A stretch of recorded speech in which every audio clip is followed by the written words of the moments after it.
आज हम बात करेंगे हिंदी सिनेमा की the most cult classic film प्यासा की कुछ दिलचस्प अनकही और अनसुनी कहानियों और किस्सों के बारे में।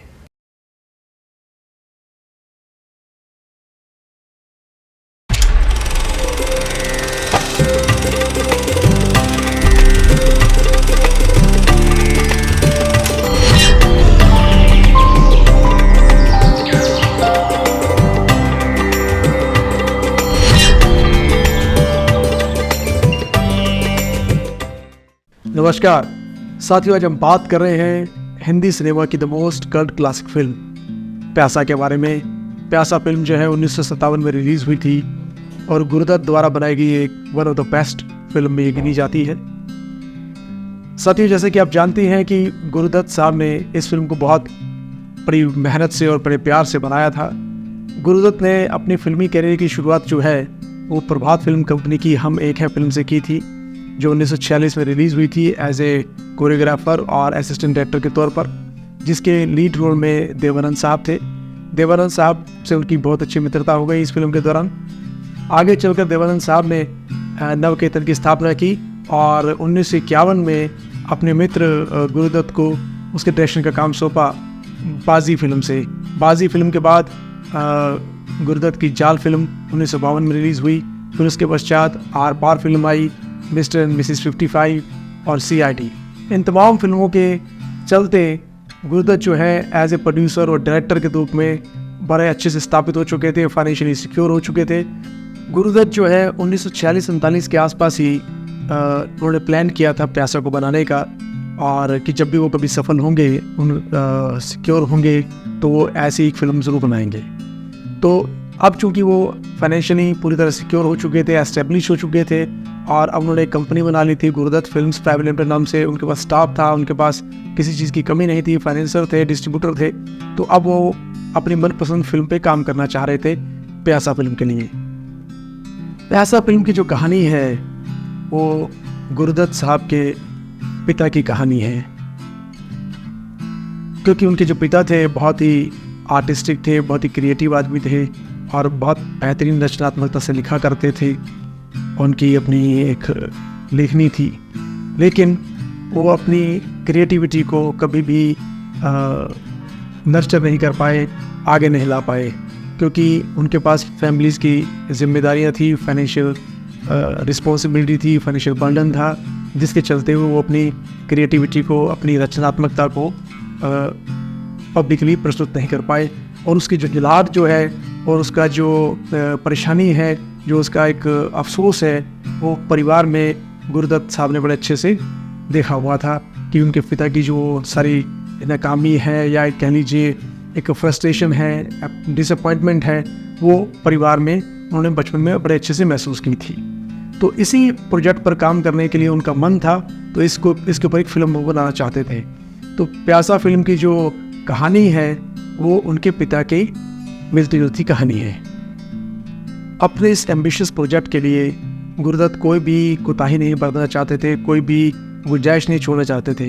इसीलिए वो चाहते थे कि फिल्म में नायक के तौर पर जो सबसे बेस्ट नायक उनको मिले वो उसको लेना चाहते थे, और वो थे दिलीप कुमार साहब। 1950 के दशक में दिलीप कुमार साहब बहुत बेहतरीन अभिनेता के रूप में जाने जाते थे। वो एक एज ए प्रोफेशनलिस्ट के तौर पे काम करते थे और ख़ास तौर से संजीदा वाले रोल्स के लिए वो बहुत उपयुक्त माने जाते थे। तो उनके इस प्रोजेक्ट के लिए उनको सबसे सुटेबल दिलीप कुमार साहब लगे, क्योंकि वो बड़े समर्पण भाव से काम करते थे और बड़ी लगन से काम करते थे और एक समय में एक ही फिल्म किया करते थे। तो गुरुदत्त साहब को लगा कि दिलीप कुमार से बेस्ट चॉइस इस फिल्म के लिए नहीं हो सकती, तो उन्होंने मेन लीड के लिए, विजय के रोल के लिए उन्होंने दिलीप कुमार साहब को अप्रोच किया। प्रॉपर डिस्कशन के लिए जब गुरुदत्त साहब दिलीप कुमार साहब से मिले तो उन्होंने अपनी इसकी स्क्रिप्ट दिलीप साहब को सुनाई और उन्हें पूरा अपनी कहानी की थीम बताई और स्टोरी की बकायदा कैसे बढ़ेगी, क्या उसमें कहानी है, ये सारे डिटेल में उनसे चर्चा करी।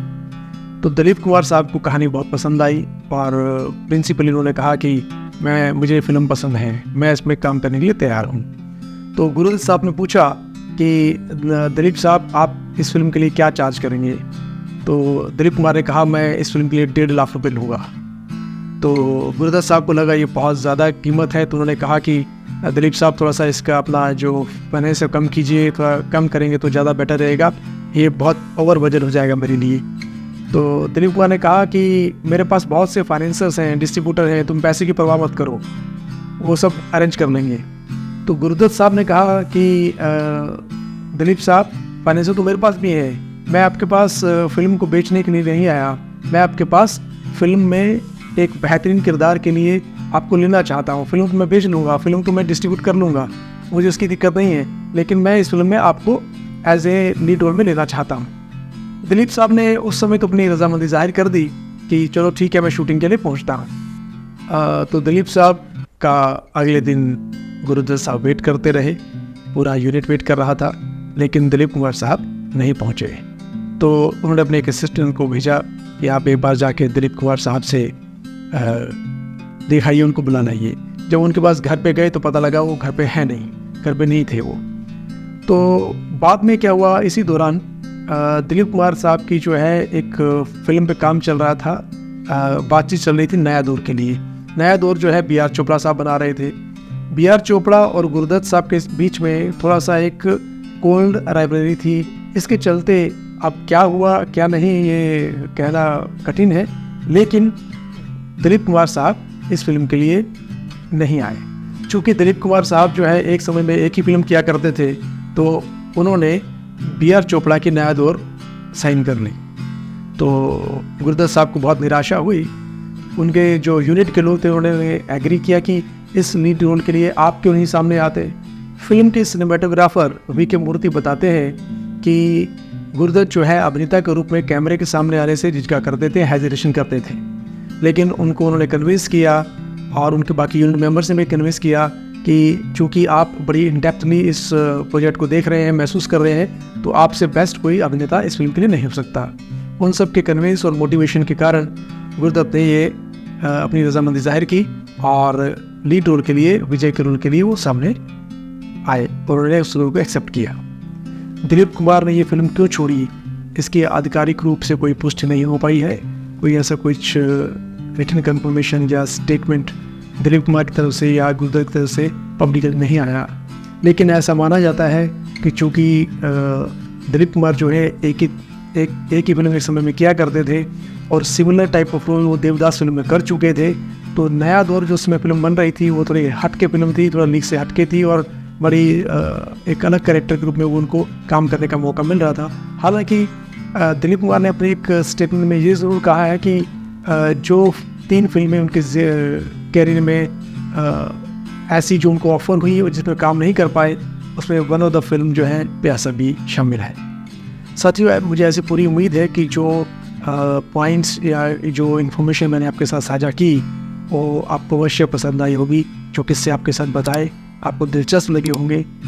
ऐसे ही और किस्से के साथ, किसी और कहानी के साथ फिर किसी कलाकार के बारे में फिर बात करेंगे। तब तक के आपका बहुत बहुत धन्यवाद। नमस्कार।